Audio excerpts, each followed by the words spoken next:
एक बुनकर और उसका भाग्य। ये कहानी है कर्म की एक गहरी सीख की। तो सवाल ये उठता है कि क्या भगवान की इच्छा से किसी का भाग्य बदल सकता है? एक गांव में रहता था माधव। हुनर तो कमाल का था, पर गरीबी थी कि जाती ही नहीं थी। एक दिन उसने पुकारा, प्रभु कोई तो चमत्कार दिखाओ, क्या मेरी किस्मत में बस यही लिखा है? माधव की ये पुकार सुनकर देवी पार्वती का दिल करुणा से भर गया। पार्वती तो सीधी मदद करना चाहती थी, पर महादेव ने कहा नहीं, सब कुछ कर्म के नियम से चलता है। तो पार्वती जी ने की पहली कोशिश। रास्ते में रख दी सोने के सिक्कों से भरी एक पोटली।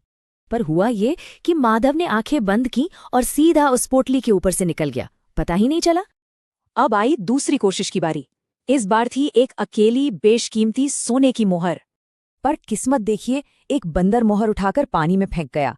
भाग्य का खेल फिर भारी पड़ा। तो अब हुई तीसरी कोशिश। इस बार पुराने काम के पैसे चुकाने के बहाने से धन दिया गया।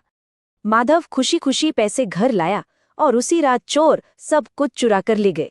थक हार कर पार्वती कैलाश लौटी और बोली, मैं हार गई, धन दिया पर उसके पास टिका ही नहीं। तब महादेव ने समझाया, दान और फल का अंतर। दान दिया जाता है पर फल कमाया जाता है। उनका ज्ञान बहुत सीधा था। फल हमेशा कर्म के पेड़ पर ही लगता है। अब पार्वती फिर कावेरी बनकर लौटी, लेकिन इस बार पैसे नहीं, एक चुनौती लेकर आई थीं। उन्होंने माधव से कहा, हुनर ही असली दौलत है। आज रात 10 साड़ियां बनाओ, कल बेचेंगे। बस फिर क्या था, पूरी रात माधव ने ओम नमः शिवाय का जाप करते हुए साड़ियां बुनी और बाजार में पहली साड़ी ही 1000 मुद्राओं में बिकी। मेहनत का फल वाकई मीठा होता है। देखते ही देखते ऐसी भीड़ लगी कि सारी साड़ियां हाथों हाथ एक बड़ी कीमत पर बिक गईं।